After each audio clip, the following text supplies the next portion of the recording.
ایک حدیث پہ اگر عمل ہو جائے تو مجھے اللہ کی قسم کھا کر میں کہتا ہوں یہ کورونا کا پتہ ہی نہیں چلے گا کہاں گیا. صرف ایک حدیث.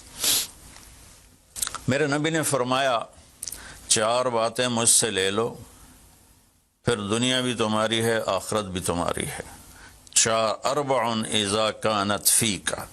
4 باتیں لے لو مجھ سے پھر دنیا بھی تمہاری ہے آخرت بھی تمہاری ہے. تمہیں کوئی ٹیڑھی آنکھ سے نہ دیکھ سکے گا, تمہیں کوئی نقصان نہ پہنچا سکے گا کہ تمہارے رب کا سایہ تم پہ چھا جائے گا. تو 4 باتیں کون سی ہیں؟ صدق و حدیث, ہمیشہ سچ بولنا, جھوٹ نہ بولنا. اب مجھے بتائیں, سارے یہ اینکرز بیٹھے ہیں, سارے ہمارے وزیر اعظم بیٹھے ہوئے ہیں, ہم کتنا جھوٹ بول رہے ہیں, ہم کس قدر جھوٹی قوم ہیں. ہم اس جھوٹ کے ساتھ اللہ کی بارگاہ میں کوئی مقام نہیں لے سکتے. تو میرے نبی نے پہلی بات فرمائی صدق و حدیث, سچ بولنا. دوسری بات فرمایا حفظ و امانت, کبھی کسی کو دھوکہ نہ دینا. یہ میرے نبی نے فرمایا میرا امتی ہر گناہ کر سکتا ہے, 2 کبھی نہیں کرے گا, ایک جھوٹ کبھی نہیں بولے گا, ایک دھوکہ کبھی نہیں دے گا. تو وزیر اعظم صاحب آپ اکیلے ہیں, دیانتدار ہیں, اللہ سے رونے دھونے والے ہیں, مانگنے والے ہیں, لیکن 22 کروڑ لوگوں میں سچے کتنے ہیں؟ 22 کروڑ لوگوں میں دیانتدار کتنے ہیں؟ ایک بہت بڑے چینل, میں ہاتھ جوڑ کے اینکر بیٹھے ہیں, معافی مانگ کے بات کر رہا ہوں, ایک بہت بڑے چینل کے مالک نے مجھ سے کہا کوئی نصیحت کرے. میں نے کہا چینل سے جھوٹ ختم کر دو. کہا پھر چینل ختم ہو سکتا ہے, جھوٹ نہیں ختم ہو سکتا. تو جہاں جس کو, یہ صرف پاکستان کی بات نہیں, پوری دنیا کا میڈیا جھوٹا ہے اور سب سے زیادہ جھوٹ بولا جاتا ہے.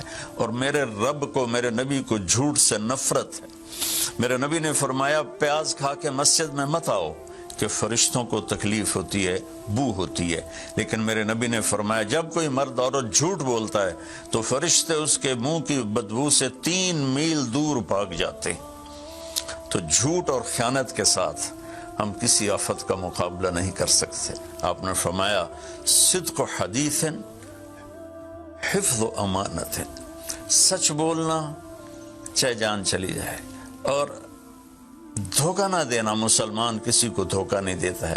تیسرا فرمایا حسن و خلیقت, اپنے اخلاق اچھے کرنا, اور اخلاق کا سب سے اونچا مقام حیا ہے.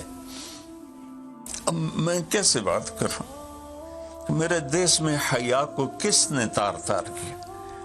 میرے دیش کی بیٹیوں کو کون نچا رہا ہے؟ ان کے کپڑے لباس مختصر کون کروا رہا ہے؟ یہ کس کے گردن میں یہ گناہ ڈالوں؟ میں مجرم ہوں, میں نے اپنی قوم کو نہیں سمجھایا, میں اللہ سے معافی مانگتا ہوں.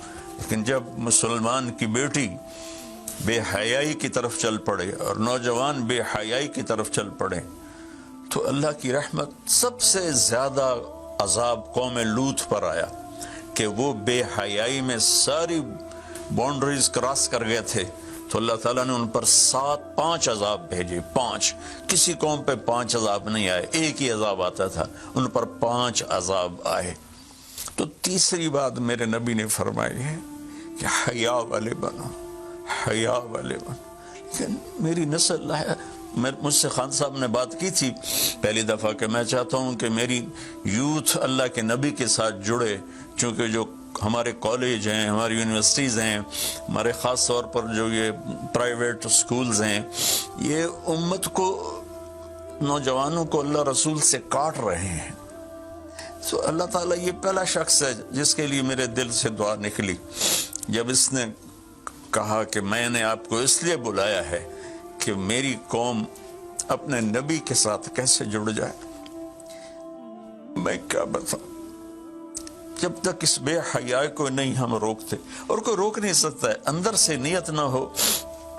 سرنڈو ماڈل اسکول میں میں نے میٹرک کیا ہے, ہمارے ایک وارڈن, میں ہاسٹل میں رہتا تھا, وہ آ گئے نمازی تھے، انہوں نے نماز کی سختی کر دی، ہم بے وضو جا کے کھڑے ہو کر نماز پڑھ لیتے تھے، بے وضو، کیونکہ ڈنڈا انسان کو انسان نہیں بناتا ہے جب تک انسان اپنے من میں ڈوب کر پا جا سراغ زندگی۔ تو اگر میرا نہیں بنتا نہ بن، اپنا تو بن۔ یہ تو اپنے اندر دل دریا سمندروں ڈوگے کون دلاندیاں جانے ہو، وچے بیڑے وچے جھیڑے وچے ونج مہانے ہو۔ میری قوم جھوٹ چھوڑ دے، میری قوم بددیانتی چھوڑ دے، میری قوم بے حیائی چھوڑ دے۔ وعفت فی تہمت، آخری بات میرے نبی نے کہا، اور رزق ہی امسا مغفور اللہ، جو صبح سے شام تک رزق حلال میں تھک جاتا ہے اس کے اس دن کے سارے گناہ معاف ہو جاتے ہیں۔ تو میں وزیر اعظم صاحب سے اپیل کروں گا کہ پوری قوم سے جیسے ڈونیشن مانگا ہے ایسی پوری قوم سے چلے۔ میں آپ کی طرف سے اپیل کرتا ہوں کہ کل یا آج رات رمضان کی آئے گی، ساری قوم 2 نفل پڑھے اپنے اپنے گھروں میں، اور ایک تسبیح لا الہ الا انت سبحانک انی کنت من الظالمین، جس کو یاد ہے پڑھ لے، جس کو نہیں یاد ہو استغفر اللہ کی ایک تسبیح پڑھ لے، اور پھر سب اللہ کے سامنے ہاتھ جوڑ کے معافی مانگے۔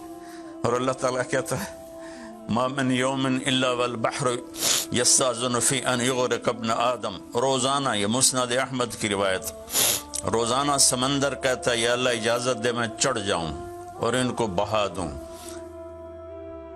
والارض تستاذن فی ان تبتلعہ، زمین کہتی ہے اللہ مجھے اجازت دے میں ان بے حیاؤں کو نگل جاؤں، ان جھوٹوں کو، ان بدماشوں کو، اس مافیا کو میں نگل جاؤں۔ تو والملائکۃ تستاذن فی ان تعجلہ وتہلکہ، فرشتے اللہ سے کہتے ہیں یا اللہ تو ہمیں اجازت دے ہم ان کا صفایا کریں۔ میرا اللہ کہتا ہے دعو عبدی فانا اعلم بعبدی منکم، جاؤ جاؤ اپنا کام کرو، یہ میرا بندہ ہے اور میں جانوں میرا بندہ جانے۔ ان کان عبدکم فشانکم بہی، تمہارا بندہ ہے تو مار دو، ان کان عبدی فمنی ولی عبد، اگر میرا ہے تو میں انتظار کروں گا، میں انتظار کروں گا۔ پچھلی قوموں میں ایک طوائف نے کتے کو پانی پلایا تو اللہ نے اس کی بخشش کر دی، معاف، ہم تو مائل بکرم ہیں، کوئی سائل ہی نہیں، کوئی مانگنے والا تو ہو۔ ان 4 چیزوں نے ہماری ہر چیز بکھیر دی، توڑ دی۔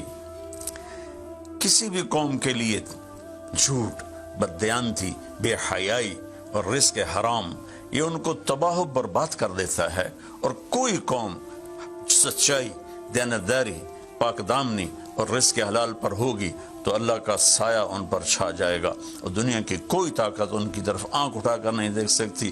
ہم تو اجڑے چمن کے مالی ہیں، عمران خان کو اجڑا چمن ملا ہے، کہاں تک آباد کر سکے گا، اللہ اس کی مدد کرے۔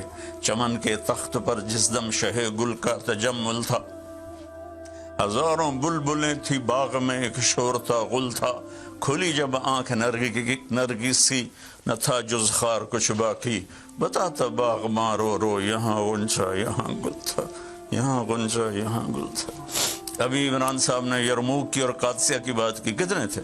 30,000 تھے خالد ابن ولید کے کمانڈ میں، اور سامنے باہان جو تھا وہ 3 لاکھ کا لشکر لے کر آیا ہوا تھا، اور قادسیہ کے میدان میں بھی 30,000 صحابہ تھے، اور ادھر سے جو رستم تھا وہ 3 لاکھ کا لشکر لے کر آیا ہوا تھا، ان کے ساتھ اللہ تھا۔